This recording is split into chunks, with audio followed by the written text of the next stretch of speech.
Golf Central on YouTube, brought to you by TaylorMade. It was a 62 to tie his career low round, and as a result, Brooks Koepka, who missed 2 of his last 3 cuts entering this week, holds a 2-stroke lead through 18 holes in Memphis. Rickie Fowler, as you can see, is part of a 2-way tie for second, just 2 strokes back. So let's hear from those top 2 names. Myself, kind of middle of the week, and then JT, John Taylor, was down over the weekend, and just really focused a little bit more on kind of stuff that I could think of or keep things simple as far as thoughts go, of what I can do on the golf course thoughts-wise versus, working on the swing on the range, and how to separate that. So I feel like we got a lot of good work in, and just trying to, like I said, not worry too much about the swing and kind of go back to thinking about some fundamentals and how the body is moving, and weight being on the right side and when the weight's back into the left, to just allow myself to go play and hit golf shots. I feel way more in control. It's just about getting on the left side. Made a little adjustment in the setup, dropped my left foot back a hair just to be able to get on it. And we watched, countless hours of videos of when I played well, and my left foot's back there too. So, and it was hurting all last year, so I just dropped it back again, and everything seemed to click.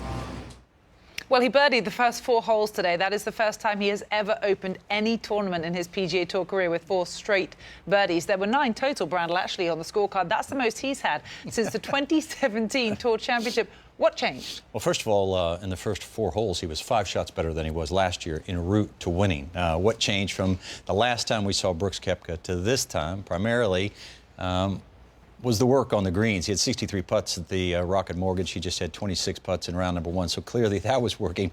But in addition to that, something that hasn't been working, well, for the large part of this year, if we just take a look at his statistics and how glaringly off they are compared to the last couple of years. You're talking about a guy who won 4 out of 8 major championships, and you look at his strokes gain approach, that's just not going to get it done. And when you're missing that many greens and you're struggling around and struggling on the greens, well, you're going to be 155th in the FedEx Cup. It's interesting, right before he went off and won 4 of 8 major championships in 2017, if you take a look at his golf swing then versus what he's been doing this year, and again, some of it is likely injury related, but you will see that he was a 2-post sort of swinger. He still is to some extent, but not quite to the extent that he was in 2017. I want you to just notice the difference in his hips and how much he shifted to the right in 2017 versus 2020. You can already see that his hips are beginning to turn on the right. And how you can do that is I'm going to draw a line on his trail leg, and you can see how much of his hip, the space between the line and his right hip right there. He's turned his hips a little bit more. He hasn't shifted to the right. He used to shift further to the right, and then when he did make the move towards the golf ball, his left hip wasn't stacked up over his foot so that he could rotate, hold the face off, and hit a fade. That's how easy it is to get that marginally off, and all of a sudden that fade becomes a pull draw, puts you in the left rough instead of the fairway, and really it is just a smidge, at least in my view, that he is off from 2017 to 2020. But by all accounts today, things look to be in pretty good order. He said he just watched countless hours of video, so perhaps that is the trick. Do you know what? Like me. He is true. He's the first defending champion of a tournament to hold the 18th hole lead or co-lead since himself at the PGA Championship last year, which he will go on to defend next week. There was discolored dirt, and I saw a couple red ants from there, and I was thinking, anthill, may get something or something, whatnot.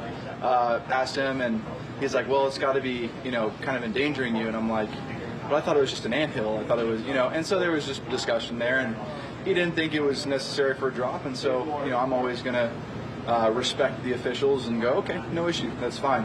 It didn't help that I had a really, really bad lie, too, but, one of those things, I had 2 twigs lodged in between my ball, so it is what it is.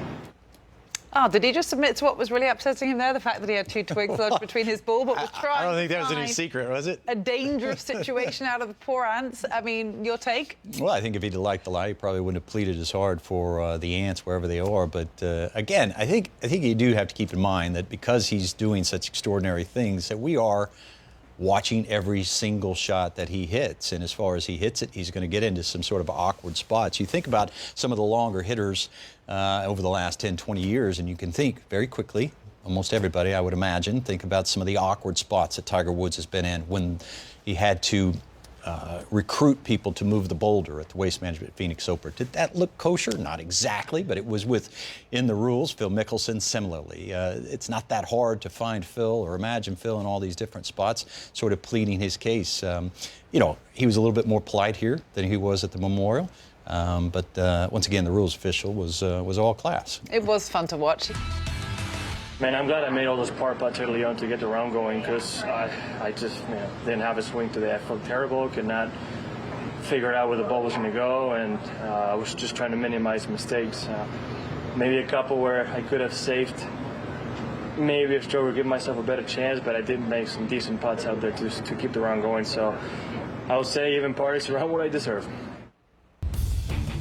Well, Miguel Angel Jiménez made history today. He overtook Sam Torrance, having played more tournaments on the European Tour than any other in history. This was start number 707, Brandel, and it was one of his best as well at the tender age of 56. I just marvel at this man. And there it is, out of the rough, from about at 250 yards. Yeah, of course, life is good for this man. That's reaching a par 5 in 2, by the way, at his age. He was 2 putt for birdie, 6 under on the day. This at 15 to get one more. Yeah, it's interesting that he surpassed Sam Torrance's record, because both of them are tied with 21 European Tour wins. They're tied for 10th all time. And they have been some of the greatest characters along the way. Their careers sort of overlapping as we watch Miguel Angel Jiménez here at the 16th to put one in between the water and the hole. So he was spot on in every facet of the game today. Yeah, birdies at 15 and 16. We just showed you it was a short tap-in for par here at 18. All of his fellow professionals gathered. You can hear the cheers alongside the green to congratulate him. Just imagine if there had been... I can give it to someone better. Crowds on site. What a reception he would have had. As Sam Torrance says, he couldn't give it to someone better, and they toast each other with a glass of what else? Some Rioja.